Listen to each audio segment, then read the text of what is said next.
நேற்று ஒரு ஆளுமையை பார்த்தோம், செஸ் வீரர். இன்னைக்கு வெள்ளிக்கிழமை டிசம்பர் 12ஆம் தேதி ஒரு ஆளுமையை பார்க்க இருக்கிறோம். பெண்கள், அதாவது பொதுத்தளத்தில் பயணித்து ஆண்கள் முன்னுக்கு வருவதை விட பெண்கள் முன்னுக்கு வருவது மிகவும் கடினமானது என்பதுதான் ஒரு முக்கியத்துவமாக இருக்குது. ஒரு சிறப்பு வாய்ந்த ஒரு பெரும் பிரச்சனைகள். அதில் ஒரு பெண் ஆளுமை, நம்ம அவங்கவுங்க விருப்பப்பட்ட துறைகள் இருக்குது. பெண்ணுக்கான ஒரு ஆளுமை திறனை வெளிப்படுத்துகிறவங்க இன்றைக்கி நம்ம பார்க்க இருக்கிறோம். வெள்ளிக்கிழமை, கிட்டத்தட்ட டிசம்பர் 12ஆம் தேதி. இன்றைக்கி ரஜினிகாந்த் அவர்களுக்கு பிறந்த நாள். அவருக்கு வாழ்த்துக்களை தெரிவித்துக்கொண்டு தென்னிந்திய குணச்சித்திர நடிகை சௌகார் ஜானகியை பற்றி தான் நம்ம பார்க்க இருக்கிறோம். பேரே ஒரு கட்டி வச்ச அமைப்பு மாதிரி இருக்குது, சௌகார் ஜானகி. தென்னிந்திய திரையுலகின் பிரபல குணச்சித்திர நடிகை சௌகார் ஜானகி பிறந்த தினம் இன்று.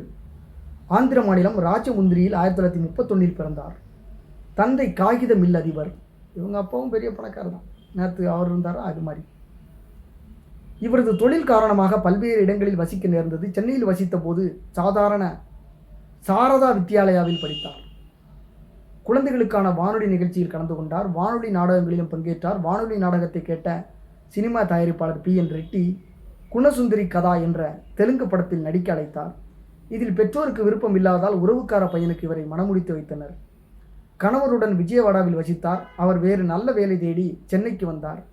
சினிமா ஆசை துளிர்த்ததால் இவரும் சென்னை வந்து தயாரிப்பாளர் BN ரெட்டியை சந்தித்தார். தன் தம்பி நாகி ரெட்டியிடம் அவர் சிபாரிசு செய்தார். விஜயா புரொடக்ஷன்ஸ் தயாரிப்பில் NT ராமராவ் நடித்த சௌகார் என்ற தெலுங்கு படத்தில் 19 வயதில் கதாநாயகியாக அறிமுகமானார். தோற்றமும் நடிப்பும் இயல்பாக இருந்ததால் ரசிகரிடம் வரவேற்பு பெற்றார். இதனால் சௌகார் ஜானகி என்று அழைக்கப்பட்டார். மாடர்ன் தியேட்டர்ஸின் வளையாபதி படத்தில் பாரதிதாசன் எழுதிய வசனத்தை பேசி நடித்தார். தொடர்ந்து ஜெமினி, ABM ஸ்டுடியோ என பல முன்னணி நிறுவனங்களின் படங்களில் வாய்ப்புகள் குவிந்தன. அற்புதமான நடிப்பாற்றல், அபார வசனம் பேசும் திறன் கொண்ட இவர் பாக்கியலட்சுமி, படிக்காத மேதை, பாலும் பழமும் என பீம் சிங்கின் பல வெற்றி படங்களில் நடிச்சிருக்கிறாங்க இந்த அம்மா. பார் மகளே பார், புதிய பறவை, நீர்க்குமிழி, பாமா விஜயம், எதிர்நீச்சல், இருகோடுகள், தில்லுமுள்ளு உள்ளிட்ட திரைப்படங்கள் இவருக்கு பெயர் வாங்கி கொடுத்தன. சோக காட்சியில் நடிக்கும் வாய்ப்பே அதிகம் கிடைத்தாலும் காதல், வீரம், பாசம், கோபம், நகைச்சுவை என அனைத்து பாவங்களையும் சிறப்பாக வெளிப்படுத்தக்கூடியவர். தமிழில் MGR, ஜிவாஜி, ஜெமினி, தெலுங்கில் NT ராமராவ், நாகேஸ்வர ராவ் என முன்னணி நாயகர்களுடன் நடித்தார். தமிழ், தெலுங்கு, கன்னடம், இந்தி, மலையாளம் உட்பட 385க்கும் மேற்பட்ட அதிகமான திரைப்படங்களில் நடிச்சிருக்கிறாங்க இந்த அம்மா. எந்த மொழியானாலும் அவரே டப்பிங் பேசுவார். K. பாலச்சந்தரின் நாடகங்களிலும் நடித்தவர். 300க்கும் மேற்பட்ட முறை மேடை ஏறியவர். காவிய தலைவி, ரங்கராட்டினம் ஆகிய 2 படங்களை இந்த அம்மா தயாரிச்சிருக்கிறாங்க. தெலுங்கு திரைப்பட விருதுகளை கமிட்டி தலைவராகவும் திரைப்பட விருதுகள் கமிட்டி தலைவராகவும் பணிபுரிஞ்சிருக்கிறாங்க. சமையல், தோட்டக்கலையில் வல்லவர். சென்னையில் 1965இல் சத்ய சாய்பாபாவை சந்தித்த பிறகு அவரை தன் குருவாக ஏற்றுக்கொண்டார். அவரால் தன் வாழ்க்கையில் பல அற்புதங்கள், மிராக்கிள்ஸ் நடந்ததாக இந்த அம்மா பலமுறை குறிப்பிட்டிருக்காங்க சௌகார் ஜானகி. வாழ்நாள் சாதனையாளர் விருது, கலைமாமணி விருது உட்பட ஏராளமான விருதுகளையும் பெற்றிருக்கிறார்கள். ரசிகர்களிடமிருந்து உண்மையான அன்பையும் மரியாதையும் இத்தனை ஆண்டுகளாக பெற்று வரும் நான் உண்மையில் சௌகார் தான், அதாவது பணக்காரி தான் என்பார் இவங்க தன்னைத்தானே ஒரு தன்னம்பிக்கையோடு.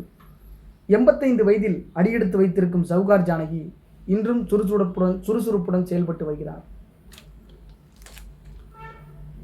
தென்னிந்தியாவின் குணச்சித்திர நடிகை சௌகார் ஜானகியை நம்ம இன்னைக்கு சந்திச்சிருக்கிறோம். வெள்ளிக்கிழமை. ரஜினிகாந்த் பக்கத்து மாநிலம், யாருக்குமே எந்த தொண்டும் செய்யாதவர் அப்படின்னு விமர்சனம் செய்யப்படுது. ஒரு காலத்தில் நானும் ரசிகராக இருந்தேன். அப்போ இன்னைக்கு ரசிகராக இல்லையானா, அந்த வன்முறை படங்களை அவர் ஊக்குவிக்கிறதுனால அது எனக்கு பிடிக்கல. அதனால இப்போதைக்கு நான் ரசிகராக இல்லை. ஏன்னா வாழ்க்கையோட பகுதிகளை நம்ம பலவாறு பிரித்து கொள்கிறோம். சில நேரம் நம்ம விமர்சிப்போம், சில நேரம் ரசிப்போம். இந்த மாதிரி பல விஷயங்கள் இருக்கும். அதனால் இருந்த போதிலும் ஒரு மனிதருக்கு பிறந்த நாள், இந்த பூ உலகில் வாழ்கிற ஒரு உயிரினத்துக்கு, நம்மளை போன்ற உயிரினத்துக்கு அவர் வயதுக்கு எல்லாத்துக்கும் மரியாதை கொடுத்து அவருக்கு பிறந்தநாளை வாழ்த்து சொல்லி திரைப்படத்துறைகளை பயணித்த சௌகார் ஜானகியவும் நம்ம இன்றைக்கி சந்தித்து இந்த நாளை இனிதியை நிறைவு செய்கிறோம். நன்றி, வணக்கம். எல்லோருக்கும் எப்படியாவது கல்வி கிடைத்து விட வேண்டும்.